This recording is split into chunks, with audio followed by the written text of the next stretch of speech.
আজকের এই এপিসোডটা বাধ্য হয়ে করতে হইল, কারণ শুনলাম ডাকসু একটা খুবই খারাপ কাজ করেছে। খোঁজ লাগাইলাম, দা সার্চ কি খারাপ কাজ করেছে দেখলাম। ডাকসুর সর্বমিত্র চাকমা খুবই খারাপ কাজ করছে।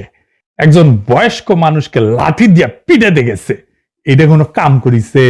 তার উপরে দেখেন মাথার টুপি দাড়ি এরকম একটা সুন্নতি পোশাক পরা মানুষকে লাঠিয়াতে মারতে গেছে। আচ্ছা আগে ভিডিওটা দেখান এইটা সাহেব। দেখা করতাম, ভালো আছেন?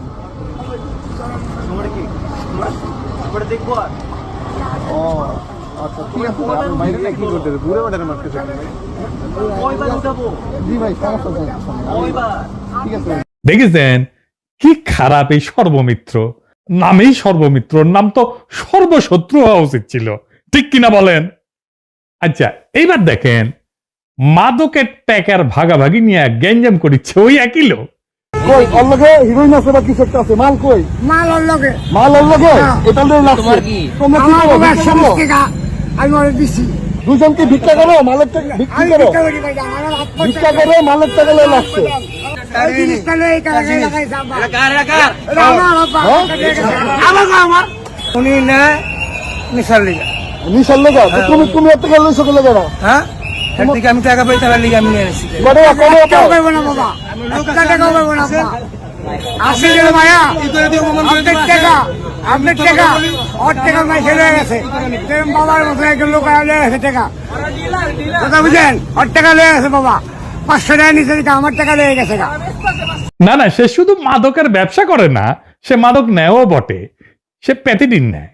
দেখেন যে দৃশ্যটি দেখছেন, পাঞ্জাবি পায়জামা দাড়িওয়ালা টুপি পরা লোকটি যে ইনজেকশনটি নিচ্ছে এটি হচ্ছে প্যাথরিন নামক একটি মাদক। উনি প্রকাশ্যে দিনে দুপুরে ঢাকা বিশ্ববিদ্যালয়ের শহীদ মিনার এলাকার মতো জায়গাটায় এই মাদকটা গ্রহণ করছে। আবার কইয়েন না ইনসুলিন নিতেছে, আরো ভিডিও আছে। সামনে সামনে এই যে দেখ হাতটা নে, টুপি পয়রা কাকার হাতে, কাকাটা ছাড়ো, এটা ছাড়ো, এটা ছাড়ো, এটা ছাড়ো। এই যে ইনজেকশন, টুপি পরা একটা মানুষ, পাঞ্জাবি পরা একটা মানুষ, ইনজেকশন। এই যে এখানে একটা, এই যে এই আরামজাদা ইউনিভার্সিটি ক্যাম্পাসে আছে কেমনে? মানে এরে কিছু কোয়া যাবে না, সর্বমিত্ররে ধুয়ে দিতেছে সবাই। এই বৃদ্ধ মাদকের ব্যবসা করে ঢাকা বিশ্ববিদ্যালয় ক্যাম্পাসে। তার শরীরে কলে একটা আঘাতও করা হয় নাই, শুধু লাঠি হাতে শাসানো হয়েছে। ক্যাম্পাস থেকে মাদক দূরেইলে লাভ টাকা, দিন শেষে ক্ষতি নয় বামদের। ওদের নিশা না করলে শরীরে বিপ্লবী জোশ আসে না। তারপরে দেখলাম যে ডাক্তার জাহিদ কইছে কোথাও মাদকের সমস্যা থাকলে তা উচ্ছেদ করার এখতিয়ার কারো থাকা উচিত না। আমি তো শুইনা চোদনা হয়ে গেলাম। উচিত অনুচিতের প্রশ্ন আনিছে। দেখেন লিগাল বা আইনি ইস্যু কিন্তু না, যেটা বেআইনি এটা লিগালি ইনকারেক্ট তা কিন্তু না, আইনি ইস্যু আনে নাই, আনিছে উচিত কিনা সেটা। তো ডাক্তার জাহিদ আপনার উচিত অনুচিতের মাপকাঠি কেন পাবলিককে কাইতে হবে? পাবলিককে কেন মানতে হবে? আপনি কি বাঙ্গুল্যান্ডের ন্যায়পাল নাকি মুফতি যে আপনার ফতোয়া আমাদের মাইনে চলতে হবে? মাদক বাংলাদেশে একটা পলিটিক্যাল ইস্যু। হ্যাঁ, political issue, extremely important political issue. ঠিক জায়গায় সর্বমিত্র ধরিছে, ডাকসু ধরিছে। মাদক কেন পলিটিক্যাল ইস্যু, আসেন সেটা নিয়ে আগে আলাপ করি। হাঙ্গারে বন্ধু দেশ আছে না এটা? হ্যাঁ, খুবই বন্ধু। হ্যাঁ জানেন তো সেই দেশের সবচেয়ে বহুল ব্যবহৃত পণ্য কোনটা ছিল জানেন? জানেন বাংলাদেশে কোনটা সবচেয়ে বেশি চলিচ্ছিল 90-এর দশকে? জানেন? এটা ফেন্সিডিল। ফেন্সিডিল এটা কফ সিরাপ, ওইটা দিয়া বাংলাদেশের তরুণদের নেশা করাইতে শিখেছে ইন্ডিয়া। 90-এর দশক থেকে শিখাইছে, সীমান্তে কারখানা বসাইছিল, কোটি কোটি ফেন্সিডিলে বোতল পাঠাইছে। এটা কি রাষ্ট্রীয় পৃষ্ঠপোষকতা ছাড়া হয়? হয় না। হ্যাঁ, গরু এসপার দেয় না, ফেন্সিডিল আছে জাকে জাকে জাকে জাকে।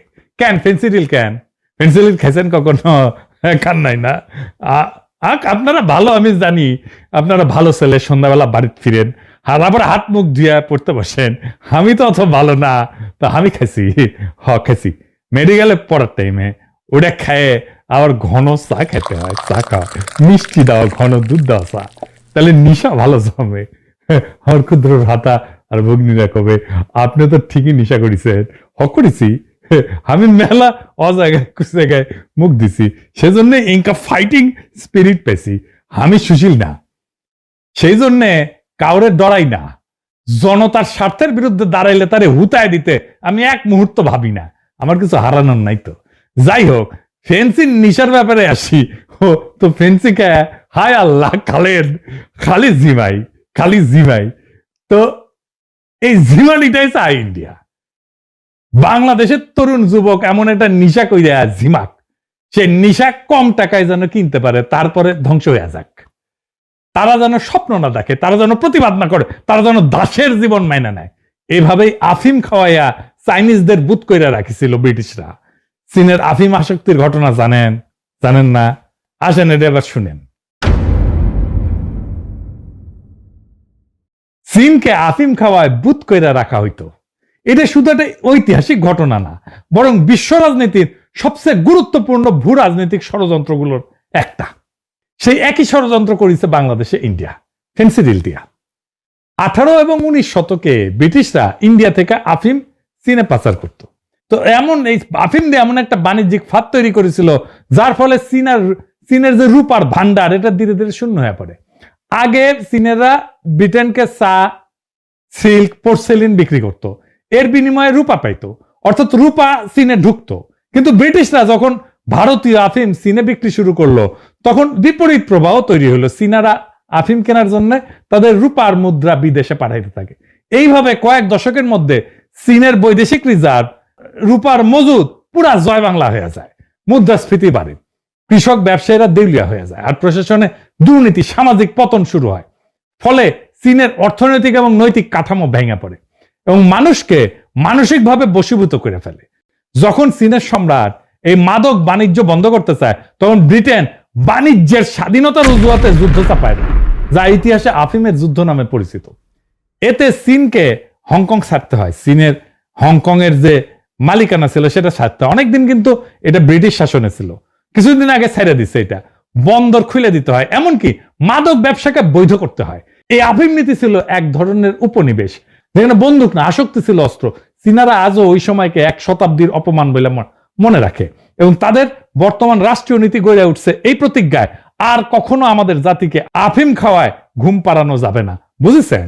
এই মাদক একটা সিম্পল জিনিস না, এটা জিও পলিটিক্যাল একটা ইস্যু। বর্তমান দুনিয়ায় মাদকই হয়ে ওঠে অপরাধ, সন্ত্রাস, অস্ত্রের একটা উৎস। এইটারে বামেরা গ্লোরিফাই করে, কেমন জাউরা দেখেছেন? এই মাদকের ব্যবসার আস্তানা উৎখাত করা এক দেশপ্রেমিক বৈপ্লবিক কর্তব্য। এখন প্রশ্ন হইতেছে, এইভাবে সর্বমিত্ররা আস্তানা মাদকের ভাঙতে পারে কিনা? ডাক্তার জায়েদ যে কইছে না, কোথাও মাদকের আস্তানা থাকলে তা উচ্ছেদ করার এখতিয়ার কারো থাকা উচিত না। এইটা আপাতভাবে আইনের শাসন রক্ষার যুক্তি মনে হইল, বাস্তবে এটা একটা বিপজ্জনক সামাজিক নিষ্ক্রিয়তাকে উৎসাহ দেওয়া হয়। মাদক কিন্তু কোনো ব্যক্তিগত অপরাধ না, এটা এক ধরনের সামাজিক সংক্রমণ। যেখানে একটা এলাকায় মাদকের আস্তানা তৈরি হয়, সেখানে অল্প সময় স্কুল পড়ুয়া থেকে শুরু করে রিক্সা চালক সবাই জড়ায় পড়ে। তাই মাদকের প্রতিরোধ শুধু পুলিশের কাজ না, পুলিশ এটা পারবেও না একা, সমাজকে আগায় আসতে হয়। তার মানে নাগরিক প্রতিবাদ, সামাজিক বয়কট, প্রকাশ্যে চিহ্নিতকরণ, এই সমস্ত আইনি না, এই সমস্ত পদক্ষেপ এবং সামাজিক উপায় কিন্তু কার্যকর। এখন যদি কেউ বলে উচ্ছেদ কারো এখতিয়ার না, তাহলে পরোক্ষভাবে সে বলতেছে যতক্ষণ আইন না আসে ততক্ষণ সমাজ চুপ থাকবে। কিন্তু ইতিহাস বলছে নীরব সমাজই মাদক ব্যবসার প্রধান আশ্রয়দাতা হয়ে দাঁড়ায়। এইটাই করতে চাইতেছে ডাক্তার জাহিদেরা। তাই মাদক বিরোধী সংগ্রাম কেবল রাষ্ট্রের না, পুলিশের না, সমাজেরও দায়িত্ব। আইনি পদক্ষেপের আগে সামাজিক প্রতিবাদী আসল প্রতিরোধের দেয়াল গড়ে তোলে। আর সমাজ যদি নীরব থাকে, তাহলে আইনেরও কিছু করার থাকে না। আমরা আমেরিকার উদাহরণ দেখতে পারি। আমাদের আমেরিকার উদাহরণ দেখলে সুশীলেরা তখন একটু নইরা চইরা বসে আর কি, আমেরিকার যেহেতু হয়েছে তাহলে ঠিকই হয়েছে, তাই না? এটা মার্কিন রিপোর্ট, এটাতে দেখা গেছে যে সিআরডিএ এই নামের একটা উদ্যোগে 10টা শহরের স্থানীয় নাভাল সামাজিক সংগঠন, চার্চ, হাউজিং কর্তৃপক্ষ এবং পুলিশ একসঙ্গে কাজ করছে। মাদকের সমস্যায় আক্রান্ত এলাকায় প্রতিবেশীরা সক্রিয় হয়ে মাদকের আস্তানা চিহ্নিত করছে এবং রিপোর্ট করছে, নিয়মিত সমিতির মিটিং করছে এবং সামাজিক রেসপন্স কমিটি গঠন করছে। এই ধরনের সামাজিক অংশগ্রহণের ফলে শুধু আইন প্রয়োগ না, নাগরিক শক্তিও বাড়ছে। মাদকের যেটা আস্তানা, এইটা আসলে একটা সামাজিক বিভাজনের চিহ্ন। মানে এটা বুঝতে অসুবিধা হইতেছে সামাজিক বিভাজনের চিহ্নটা কি। এই কথাটা কিন্তু দার্শনিকভাবে অত্যন্ত গুরুত্বপূর্ণ, কারণ এই কথাটাই বলে যে মাদক কেবল একটা অপরাধ না, বরং সমাজের গঠন এবং তার ভাঙনের একটা গভীর সংকেত দেয়। এই বিষয়টা আরেকটু বিস্তারিত ব্যাখ্যা করি। প্রথমে এটা সমাজ বিজ্ঞানের ব্যাখ্যা। আস্তানা মানে হচ্ছে সামাজিক বিচ্ছিন্নতা।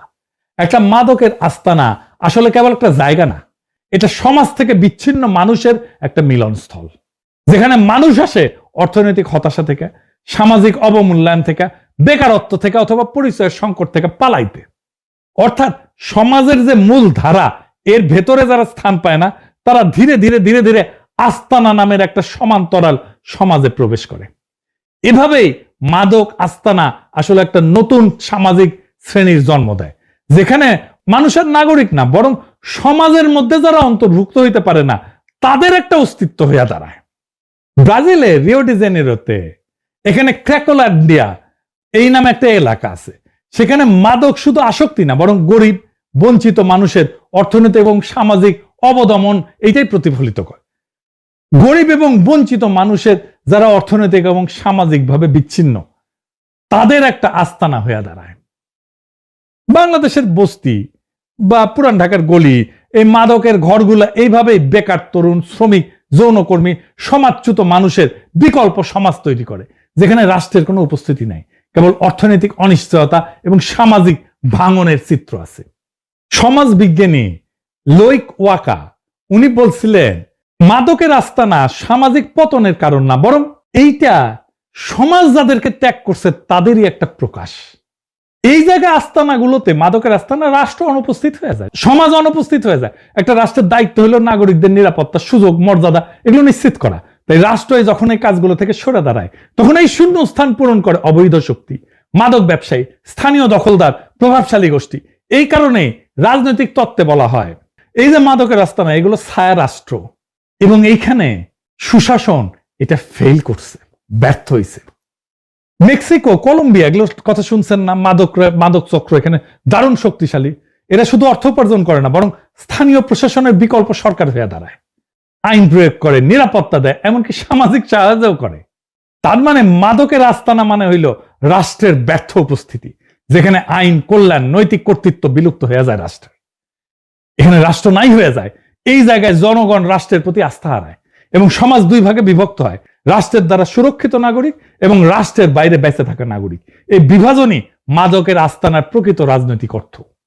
ফরাসি দার্শনিক মিশেল ফুকো এবং জর্জিও আগাম্বেন দুজনেই বলছেন, আধুনিক রাষ্ট্র সমাজের কিছু মানুষকে বর্জিত বা নগ্ন জীবন অবস্থায় ঠেলে দেয়, এক্সক্লুডেড বা বেয়ার লাইফ বলছে। তাদের কোনো সামাজিক মর্যাদা বা রাজনৈতিক মূল্য থাকে না, তারা কেবল বেঁচে থাকে, কিন্তু নাগরিক না। মাদকের আস্তানা এই নগ্ন জীবনের ভৌগোলিক প্রতীক। এখানে মানুষ আইনি বা সামাজিক স্বীকৃতি হারায়, এক ধরনের সমাজ বিচ্ছিন্ন অস্তিত্বে নেমে আসে। তারা রাষ্ট্রের শাসনের বাইরে, কিন্তু নজরদারির ভিতরে তারা একসঙ্গে অদৃশ্য এবং নিয়ন্ত্রিত। এই কারণে ফুকো বলছিলেন, যখন ক্ষমতা নিজেকে এখান থেকে প্রত্যাহার করে নেয়, তখন এখানে মাইক্রো পাওয়ার, ছোট ছোট ক্ষমতা এখানে উদ্ভব ঘটে। মাদকের আস্তানা সেই নতুন মাইক্রো পাওয়ার, ছোট ছোট ক্ষমতা, যেখানে রাষ্ট্র নাই, কিন্তু ভয়ের অভ্যাসের এক নতুন শৃঙ্খলা জন্ম নেয়। তাই এই মাদকের সমস্যাকে কেবল আইন দিয়ে দমন করা যায় না। এটার বিরুদ্ধে লড়াই মানে হলো সমাজে এদেরকে পুনরায় অন্তর্ভুক্ত করা, সম্মান, পুনর্গঠন এবং অর্থনৈতিক পুনর্বাসন। ছাত্রদলের জিএস প্রার্থী, আমাদের সকলের প্রিয় হামিম, সর্বমিত্রের ভিডিও শেয়ার দিয়ে বলছে, এটা ডাকসুর কাজ না, উচ্ছেদই ডাকসুর কাজ। হামিম, পুনর্বাসনের কাজ সরকারের, কিন্তু রাষ্ট্রের বাইরের এই মাদকের ছায়া রাষ্ট্রকে আমরা চুরমার করে দেব। শুধু ডাকসুতে না, পাড়ায়, মহল্লায় মাদক উচ্ছেদ কমিটি গঠন করতে হবে। মাদকের আস্তানা ভেঙে চুরমার করে দিতে হবে। যারা এর প্রতিবাদ করবে, সুশীলতা দেখাইতে, তাদের শাটার হাড্ডি ভেঙে দিবেন। যদি মনে করেন মুরব্বী সুশীল, তাহলে আপাতত লিস্টি করে রাখেন, আমি দেশে ফিরলে নিজের হাতে হোগার বাটাম খুলে নেব।